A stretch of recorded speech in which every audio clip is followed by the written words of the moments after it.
आज बनवणार आहे डाळ वांग। त्यासाठी वांग्याच्या अशा फोडी करून घेतलेल्या आहेत, छान अशा काट्याच्या वांग्याच्या। काटे काढलेले नाहीत वांग्याचे, पाहू शकता कसे काटे आहेत। मस्त अशी वांगी कट करून घेतलेली आहेत आणि इथं तुरीची डाळ शिजून घेतलेली आहे।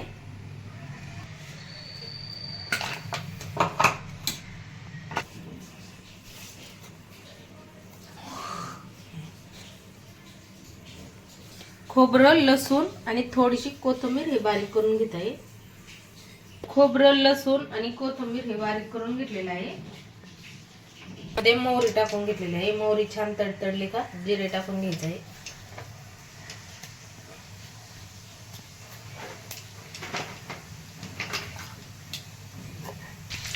कट करून टाकलाय लसूण, गावरान लसूण आहे हा। वांग्याच्या फोडी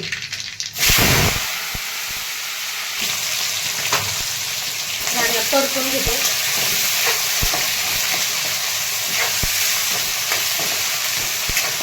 नंतर यामध्ये आपल्याला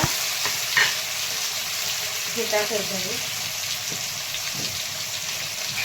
खोबरं, लसूण, कोथिंबीर, परत हळद पावडर टाकायची आहे, मीठ टाकायचं आहे। चवीनुसार आत्ताच मीठ टाकून घेत आहे। चवीनुसार मीठ टाकलेलं आहे।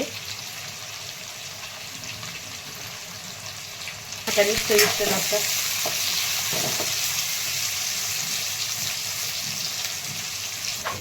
आता खोबरं, लसूण आणि कोथिंबीर हे बारीक करून घेतलेलं हे टाकून घेतलेलं आहे।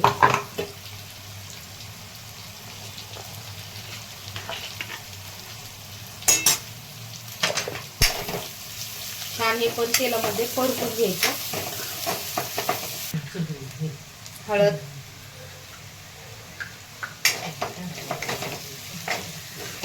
छान परतून घ्यायचं हळदीमध्ये पण वांग।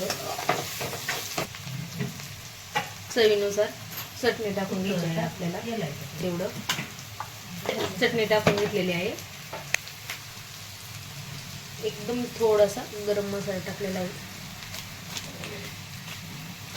हे टाकून घेत आहे तुरीची डाळ।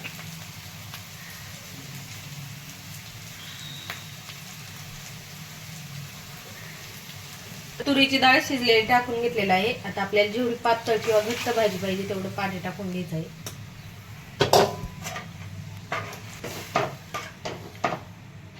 चवीनुसार मीठ टाकून आता शिजून घ्यायची आणि उकळी आली का शेंगदाण्याचा कूट टाकून घ्यायचा आहे भाजीमध्ये। तर भाजीला उकळी आलेली आहे। आता यामध्ये शेंगदाण्याचा कूट टाकून घेत आहे भाजलेले। छान असं मिक्स करून घेऊन कमी गॅस करून आता शिजून घ्यायची भाजी छान। तयार झालेला आहे। या डाळ वांग आणि गरमागरम चपात्या खायला,